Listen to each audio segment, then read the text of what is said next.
제가 재미난 이야기를 하나 해드리면서 오늘 말씀을 시작해 볼까 합니다. 하루는 하나님께서 그 닭과 개 그리고 돼지를 불러가지고 너희들은 이제부터 세상으로 내려가서 1년 동안 인간들을 위해서 너희들이 할 수 있는 일이 뭔지 살펴보고 인간들을 위해서 봉사하고 돌아오라, 이런 명령을 내리셨습니다. 1년 후에 이제 닭과 개와 돼지가 하나님께 돌아와서 자기들이 했던 일들을 보고합니다. 제일 먼저 닭이, 하나님, 제가 보니 세상 사람들은 굉장히 열심히 부지런하게 살아가는데 시간을 잘 몰라서 아침에 늦게 일어나고 있었습니다. 그래서 저는 매일 새벽마다 이렇게 시간을 알려줬습니다 라고 보고를 합니다. 가만히 듣고 계셨던 하나님께서 너무나도 기뻐하시면서 상으로 닭의 머리에 벼슬을 하나 얹어주셨습니다.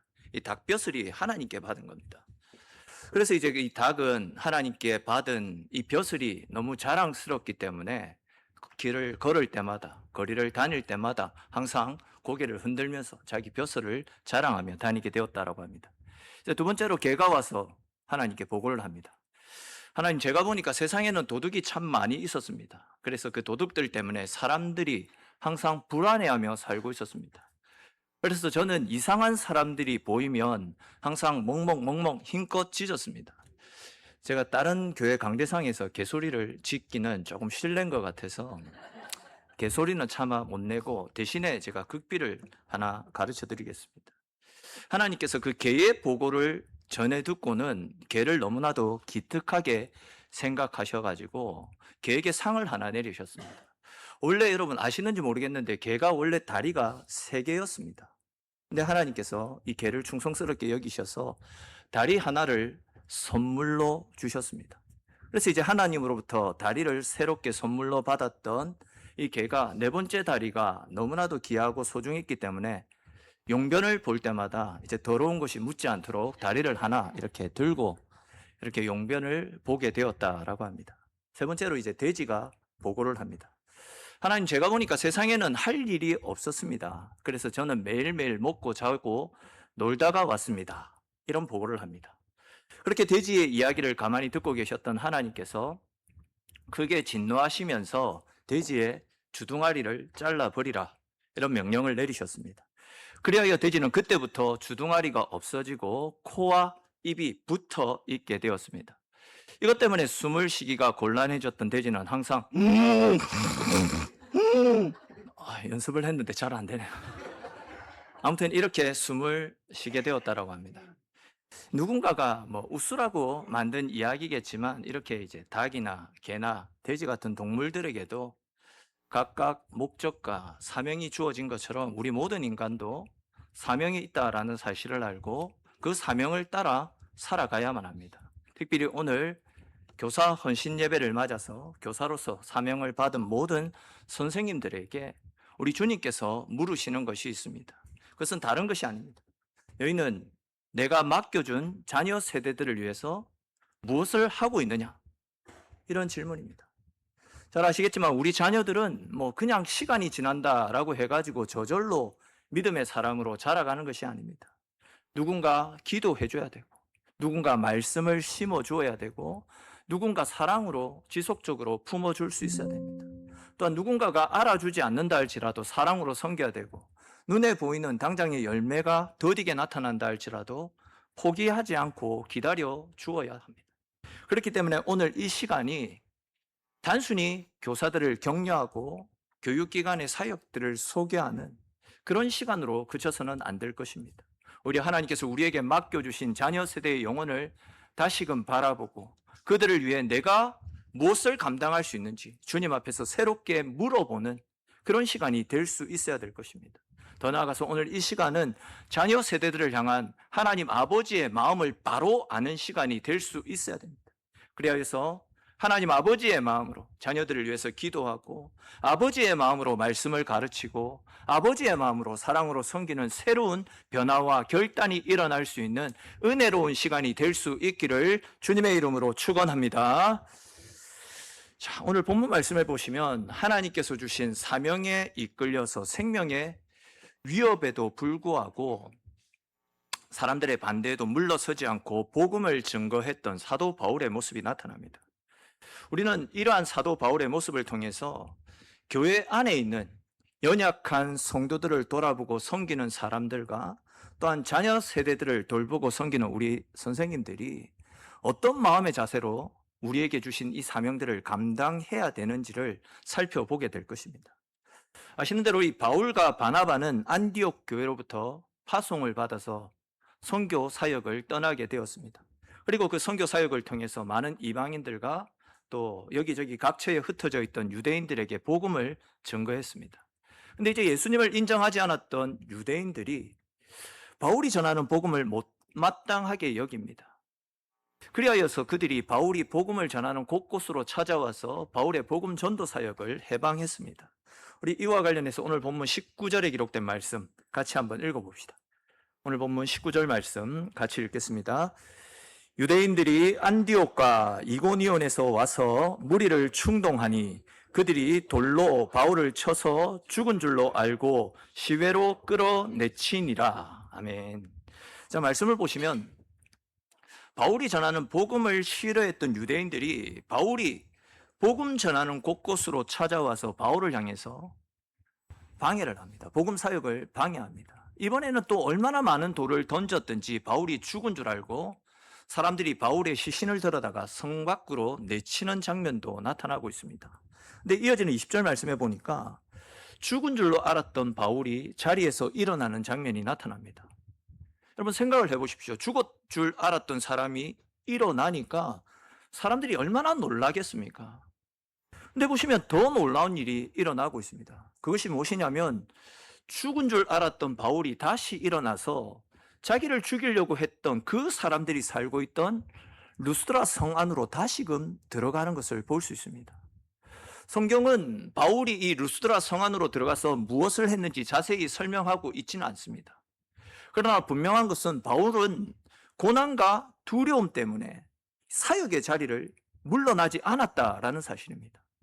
여러분 그렇게 돌에 맞아서 죽다가 살아나는 그 험한 꼴을 당하지 않았습니까? 그랬는데 자기를 죽이려고 했던 그 사람들이 살고 있는 그곳으로 어떻게 다시 들어갈 수 있겠습니까? 사실 지금 바울의 몸 상태로라고 한다면 빨리 이제 어디론가 들어가 가지고 몸에 난 상처도 치료하고 아니면 또 뭐 몸에 좋은 보양식을 섭취하면서 충분히 쉬면서 또 다른 사역을 위한 재충전의 시간을 가질 수도 있을 것입니다. 바울이 그런다라고 해서 누구 하나 바울을 향해서 손가락질하고 비난할 사람이 없습니다. 그만큼 바울은 지금까지 복음 전도 사역을 위해서 자신의 인생을 쏟아부었던 사람입니다. 근데 보시면 바울은 일어나자마자 자기를 죽이려고 했던 그 사람들이 있는 루스드라 성 안으로 다시금 들어가고 있지 않습니까? 근데 여러분 무엇이 이렇게 사도 바울로 하여금 돌에 맞아 죽을 뻔했음에도 불구하고 깨어나자마자 또다시 자기를 죽이려고 덤벼드는 그 많은 사람들이 있는 그 성읍 안으로 다시금 들어가게 만들었던 것이겠습니까? 다른 것이 아닙니다. 그것은 하나님께서 그에게 주셨던 복음 전도의 사명과 한 영혼을 소중히 여기는 영혼에 대한 갈급함, 그 영혼에 대한 갈급함이 그를 다시 일어나 자기를 죽이려고 했던 그 성 안으로 다시금 들어가게 만들었던 겁니다. 결국 바울을 다시 일으켜 세웠던 것은 하나님께서 그에게 맡겨주셨던 복음 전도의 사명이었고 또 한 영혼이라도 주님께 돌아오기를 바라는 사랑의 마음, 그것이 바울을 다시 일어나게 만들었던 것입니다. 그리고 바울의 이러한 헌신이 하늘의 미랄처럼 심겨졌기 때문에 2000년이 지난 지금 전 세계 수많은 사람들이 복음을 전해 듣고 또 하나님께서 베풀어 주시는 큰 은혜와 사랑 가운데 거할 수 있는 것 아니겠습니까? 하나님께서 우리를 목사와 장로로 불러주신 것도 또 집사와 권사로 구역장과 교육기관의 교사로 불러주신 이유도 다 마찬가지입니다. 우리를 통하여서 하나님을 몰랐던 영혼들이 주님께로 돌아오게 하고 어리고 연약한 생명들을 주의 말씀으로 건강하게 세워가게 하시려고 우리를 불러주셨음을 믿으시기를 축원합니다. 저는 몰라도 이 자리에 계신 많은 분들이 구역 모임을 비롯한 소그룹 모임 속에서 또한 이제 주일학교나 중고등부, 대청부와 같은 교육기관 안에서 영혼을 돌아보고 영혼을 책임져야 되는 그런 위치에 있을 것이다 생각되어집니다. 잘 아시겠지만 영혼을 섬기는 일은 말과 생각처럼 그렇게 쉽고 간단한 일이 아니지 않습니까? 솔직히 이 일은 아무나 할 수 있는 일이 아닙니다. 영혼을 돌아보고 섬기다 보면요, 포기하고 싶은 마음이 하루에도 12번도 더 올라오는 것이 사실입니다. 바울이 당했던 것처럼 물리적인 압박, 이런 폭력들이 오고 가고 하지는 않겠지만 우리가 섬기는 구역 안에는 우리들에게 정신적인 핍박과 스트레스를 가져다주는 성도들이 분명히 있을 것입니다. 제 주변 목사님들 중에서는 교회 사역보다도 애를 먹이고 변화되지 않는 성도들 때문에 번아웃에 빠지는 분들이 종종 계시더라고요. 장로님들 중에서도 또 권사님들과 집사님들 중에서도 일이 힘들어서가 아니라 애를 먹이고 힘들게 하는 성도들 때문에, 연약한 성도들을 세우는 그 일이 너무 힘들기 때문에 지치고 힘들어서 조기 은퇴를 하시겠다라고 하시는 분들도 종종 계시더라고요. 주일학교를 비롯해서 교육기관을 섬기는 우리 교사 선생님들, 교육자들도 마찬가지입니다. 주중 내내 회사일로 굉장히 바쁘게 생활하다가 토요일 밤 늦게까지 공과를 준비해가지고 주일 아침에 일찍 교회로 나왔는데, 정작 우리가 돌보고 섬기는 그 친구들은 예배 시간 내내 휴대폰만 들여다봅니다. 찬양 시간에도 좀처럼 입을 열지 않습니다. 또 애써서 공과를 가르치고 말씀을 전하고 있는데 옆 친구와 장난을 치고 웃고 떠들고, 심지어는 선생님들을 무시하고 대놓고 무시하는 그런 아이들도 있습니다. 표현이 조금 그렇지만 용서하고 들어주십시오. 어떨 때는 진짜 저놈은 교회, 오늘만큼은 교회 안 나왔으면 좋겠다, 이렇게 생각되는 아이들도 있을 정도입니다. 그것뿐만이 아닙니다.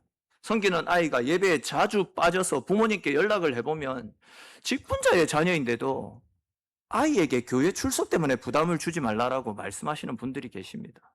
또 예배 시간이나 공과 시간에 너무 말을 안 듣고 분위기를 흐트려 놓기 때문에 좀 협조를 부탁하는 차원에서 연락을 드리면 아이들이 다 그렇지, 애들 기죽이지 말라라고 그렇게 말씀하시는 분들이 진짜 솔직히 그대로 있습니다. 이런 경우에 진짜 마음 같아서는 부모님과 부모님 붙잡고 싸우고 싶은 마음도 있는데 그럴 수도 없고, 진짜 답답한 심정을 하소연하고 싶은 그런 곳이 있었으면 좋겠다 느껴질 그런 때도 분명히 있을 것입니다. 거기에 대해서 아무리 기도하고 말씀으로 가르치고 사랑으로 다가서고 변화되기를 기다려도 변화되지 않는 그 영혼들을 보면서 오히려 상처를 받고 의욕을 상실하고 낙심에 빠지는 분들도 계실 겁니다. 제가 담임 목회를 지금 12년째 하고 있고 부교육자부터 해서 이 사역을 시작한 지가 22년 차 됩니다. 사역을 하면서 성도들과 대화하고 또 성도들과 만나고 또 표현이 그렇지만 말 안 듣고 애매기는 그 성도들 돌아보고 섬기는 일 너무 힘듭니다. 믿든지 믿지 않든지 제가 원래 이렇게 생겨먹지 않았거든요. 제가 결혼하기 전에 저희 아내가 저보고 고수 닮았다라고 했습니다. 비웃는 건 아니시죠? 아무튼 그랬었는데 이 사역을 하면서 지치고 힘드니까 굉장히 스트레스도 많이 받고 많이 힘들더라고요. 저만 그런 것이 아닙니다. 교사로 교육기관을 섬기는 일이나 직분자로서 연약한 성도들을 돌아보고 섬기는 일이 그만큼 힘이 들고 고달픈 일이다라는 겁니다. 솔직히 이건 누구도 부정할 수 없는 사실일 것입니다. 근데 여러분, 사도 바울이 이렇게 돌에 맞아 죽을 뻔했지만 주님께서 그에게 맡겨주셨던 사명을 감당하기 위해서 다시 일어나서 자신을 해하려고 했던 그 사람들이 있는 곳으로 걸어 들어갔던 것처럼 우리들 역시도 우리에게 맡겨주신 직분을 따라서 우리를 지치게 만들고 우리의 사역을 힘들게 만드는 그 성도들을 향하여서 복음의 말씀을 듣고 또 영혼을 사랑하는 마음을 들고 그 영혼들에게 다가설 수 있어야 될 것입니다. 사실 우리들도 원래는 온전한 신앙이 아니었을 겁니다. 우리 역시도 근심과 걱정의 대상이었는데 그런 우리를 사랑으로 양육해주고 눈물로 기도해주었던 누군가의 헌신을 통해 지금의 모습으로 자랄 수 있게 되었던 것입니다. 그것처럼 우리들도 우리를 지치게 하고 또 마음을 어렵게 하는 그분들이 믿음으로 성장해서 교회 충성된 일꾼으로 또한 좋은 장로로 좋은 권사로 좋은 집사로 바르게 세워질 수 있도록 사랑으로 돌아보고 섬길 수 있기를 바랍니다. 무엇보다도 교육기관을 섬기고 있는 교사 선생님들은 여러분들이 돌보고 섬기는 어린 생명들이 여러분들의 돌봄과 섬김, 헌신과 기도를 통해서 교회의 기둥으로 또 다음 세대의 주역으로 잘 자라갈 수 있도록 말씀으로 양육하고 사랑으로 품어주고 기도하는 일들을 쉬지 않고 믿음으로 잘 감당해 나갈 수 있기를 주님의 이름으로 축원합니다. 특별히 여러분, 주님께서 못나디 못난 우리를 포기하지 않으시고 우리를 구원하고 살려주시기 위해서 하늘 보좌 영광 다 내려놓으시고 낮고 천한 이 땅 가운데 오셔서 십자가의 고난을 당해 주셨기 때문에 우리가 살아나지 않았습니까? 또 우리 같은 사람들이 교역자로, 장로로, 집사로, 권사로, 구역장으로 특별히 자녀 세대들을 돌아보고 양육하는 교육기관의 교사로 주의 부르심을 받을 수 있었던 것 아니겠습니까? 그렇다면 여러분, 우리를 포기하지 않으시고 끝까지 참아주시고 기다려주셨던 주의 은혜 가운데 살아난 우리가 어찌 힘들다고 영혼을 돌아보고 섬기는 그 일들을 나무라라 할 수 있겠습니까? 고난이 있어도 때로는 그 영혼들 때문에 눈물을 흘리다 할지라도 내게 상처가 남는다 할지라도 자녀 세대들을 교회의 든든한 기둥으로 하나님 나라를 세워가는 신실한 일꾼으로 세워가는 그 일들을 위해서 기꺼운 마음으로 섬겨야 되는 것 아니겠습니까?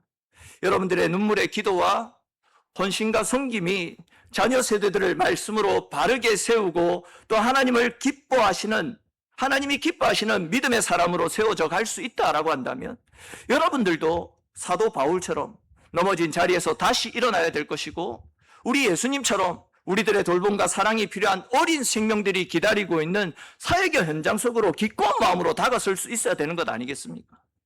사랑하는 성도 여러분, 특별히 교사 헌신 예배로 섬기고 계신 교사 여러분, 여러분들의 마음 가운데 자녀 세대들과 연약한 성도들에 대한 사랑과 국률의 마음들이 불일 듯이 일어날 수 있기를 주님의 이름으로 축원합니다.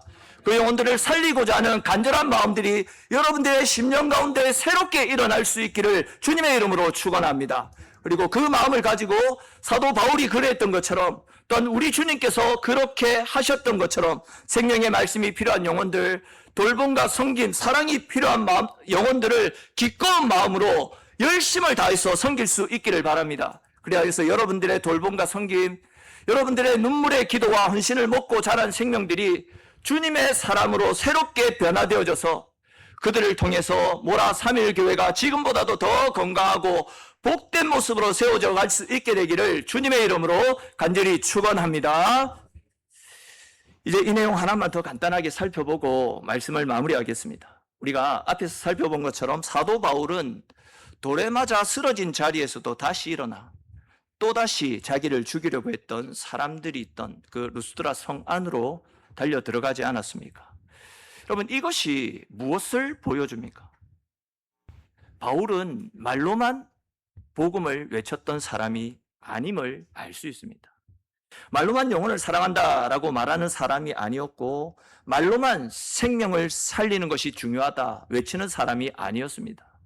그는 실제로 복음을 위해서 자기 생명을 내어놓았고 또 영혼을 살리는 일들을 위해서 자기 몸을 던졌습니다. 우리 이와 관련해서 사도행전 20장 24절 말씀 같이 한번 읽어봅시다. 오늘 본문 뒤쪽에 있습니다. 사도행전 20장 24절 말씀, 너무나도 유명한 말씀인데 우리 같이 한 목소리로 읽어보겠습니다. 같이 읽겠습니다. 내가 달려갈 길과 주 예수께 받은 사명 곧 하나님의 은혜에 복음을 증언하는 일을 마치려 하면은 나의 생명조차 조금도 귀한 것으로 여기지 아니하노라. 아멘. 자, 이 말씀에서 바울은 복음을 위해서는 내 생명조차도 귀한 것으로 여기지 않겠다, 이렇게 고백하지 않았습니까? 바울은 지금 그냥 멋있어 보이기 위해서 이런 고백을 하는 것이 아닙니다.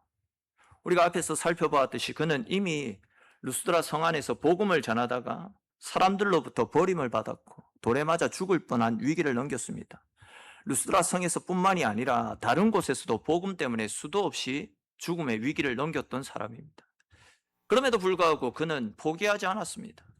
그를 반대하고 그를 해하려고 하는 무리들이 있었지만 난파의 위험과 들짐승들로부터 위협을 당하는 그런 어려운 가운데서도 그는 절대 포기하지 않았습니다. 다시 일어나 복음이 필요한 사람들을 향해서 믿음으로 달려갔습니다. 즉 바울은 실제 자신의 삶으로 복음의 가치를 삶으로 증명한 사람이었다라는 겁니다. 그러나 여러분, 사실 이 길은 바울이 처음 걸어갔던 길은 아니었습니다. 우리 주님께서 먼저 걸어가신 길입니다. 즉 예수님은 우리를 사랑하신다라고 말씀으로만 이야기하셨던 분이 아니라 하늘 영광을 뒤로하고 낮고 천한 이 땅에 오셔서 십자가 위에서 자식이 생명을 내어주심으로 우리를 향한 주님의 사랑이 얼마나 크고 참된 것인지를 몸소 친히 보여주셨더랬습니다. 바울은 바로 그 주님의 길을 따라서 자기 삶으로 복음을 드러내는 복음의 증인된 삶을 살았던 겁니다. 저는 오늘 교육 헌신예배, 교사 헌신예배를 드리는 우리에게도 바로 이런 부분들이 절대적으로 필요하다라고 생각합니다. 잘 아시겠지만 교육은 말로 이루어지는 것이 아닙니다. 물론 우리는 계속해서 우리 자녀 세대들에게 말씀을 가르쳐야 됩니다.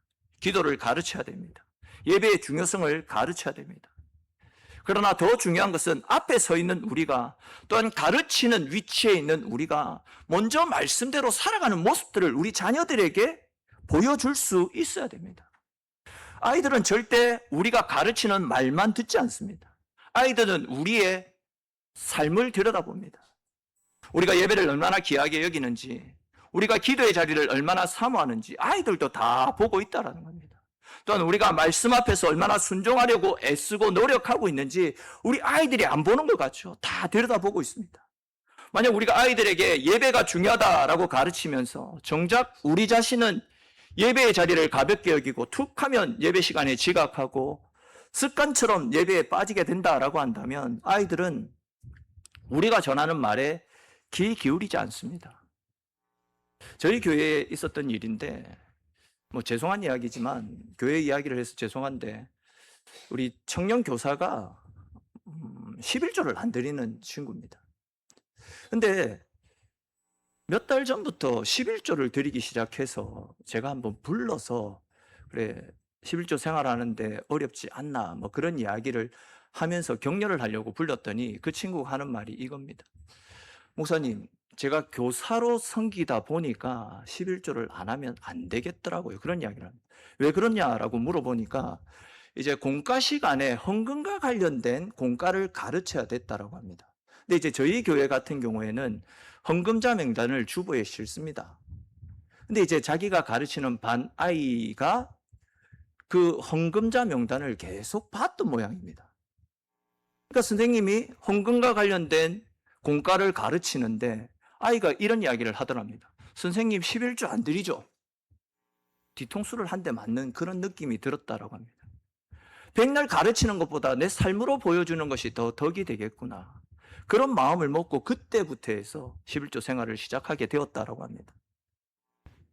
우리가 말로 가르치는 것보다 우리의 행함이 더 아이들에게 효과적으로 다가설 수 있습니다.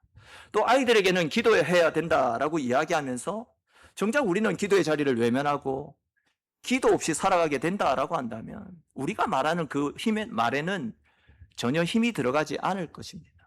즉 아이들에게는 말씀대로 살아가야 된다라고 외치면서 정작 우리의 삶은 세상 사람들과 아무 차이가 없다라고 한다면 아이들은 우리가 건네는 말을 들으면서 마음으로는 그 말에 동의를 하지 않을 것입니다. 여러분, 좋은 스승, 좋은 교사는 좋은 말을 많이 하는 사람이 아니라 자기가 가르쳤던 그 말씀을 먼저 붙잡고 말씀대로 실험하는 겁니다. 가르친 말씀대로 살아가기 위해서 몸부림을 치고 말씀 앞에서 자신을 내려놓는 사람, 그런 사람들이 진짜 좋은 교사입니다. 그래야지 그 사람이 가르치는 가르침에 힘이 생겨나는 것이고, 그래야지 그 아이들이 그 모습을 따라서 믿음의 길을 걸어올 수 있는 것입니다. 그러므로 여러분, 교육기관을 섬기는 우리 교사들과 또한 자녀 세대들을 위해서 기도하는 우리 모두가 아이들 앞에서 말만 앞세우는 말쟁이가 되지 않았으면 좋겠습니다. 예배를 가르치기 전에 먼저 예배를 사모하는 사람이 될 수 있기를 바랍니다.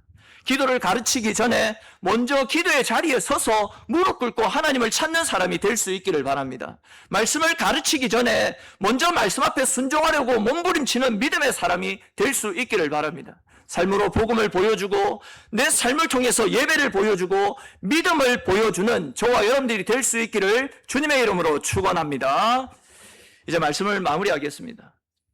여러분, 교육기관의 교사는요, 단순히 한 부서를 맡아서 봉사하는 그런 위치가 아닙니다. 아직 믿음이 연약하고 또 아직 말씀을 잘 모르고 아직 예배의 소중함을 다 알지 못하는 아이들을 하나님의 사람으로 세워가도록 우리에게 맡겨주신 거룩한 사명의 자리가 이 교사라는 직분입니다. 앞서도 말씀을 드렸듯이 이 일이 절대 쉽지는 않습니다. 기대만큼 따라주지 않는 아이들 때문에 마음이 무너질 때도 있고, 무리수고하고 노력해도 변하지 않는 모습 때문에 포기하고 싶은 그런 순간도 분명히 있을 것입니다. 그러나 여러분, 우리가 붙들어야 되는 것은 지금 당장 그때의 아이들의 모습이 아닙니다. 지금 당장의 모습이 아니라 그 아이들을 포기하지 않으시는 우리 하나님 아버지의 마음을 붙잡을 수 있어야 됩니다. 솔직히 우리는 아이들을 변화시킬 능력이 없습니다. 그러나 하나님은 변화시킬 수 있는 능력의 하나님이십니다. 우리는 한 아이의 미래를 책임질 수 없고 그 미래를 알 수가 없습니다. 그러나 하나님은 그 아이의 인생을 누구보다도 잘 아시고 그 아이의 인생을 끝까지 책임져 주시는, 우리를 사랑하시는 사랑의 하나님이심을 믿으시기를 바랍니다. 그러므로 여러분, 지금 우리의 섬김이 작아 보이고 또 우리가 기도해도 우리가 수고해도 아무런 열매가 없는 것처럼 보여도 우리의 섬김의 기도는, 우리가 헌신하는 눈물의 기도는 절대 헛되지 않는 줄로 믿으시기를 축원합니다. 왜냐하면 하나님께서는 우리가 흘리는 눈물의 기도와 수고와 기도를 통해서 다음 세대들을 책임지시고 그 세대들을 건강하게 세워가시기 때문입니다. 그러므로 오늘 드리고 있는 이 교육 헌신 예배, 교사 헌신 예배가 다시 한 번 더 교사로서 우리에게 맡겨주신 그 사명을 새롭게 붙잡을 수 있는 새로운 결단의 시기가 될 수 있기를 바랍니다. 상처 때문에 물러서려고 했던 그런 마음들 다시 일으키고, 낙심 때문에 내려놓고 싶었던 그 손을 다시 들고 맡겨주신 그 영혼들을 하나님의 마음으로 품겠다라고 새롭게 결단하는 다짐들이 일어날 수 있기를 바랍니다. 그리고 그런 다짐을, 그런 결단을 바탕으로 여러분들이 드리는 작은 성김과 눈물의 기도가 모라 3일 교회의 자녀 세대들을 하나님의 사람으로 건강하게 세워나가는 거룩한 통로, 복의 통로로 세워질 수 있기를 바랍니다.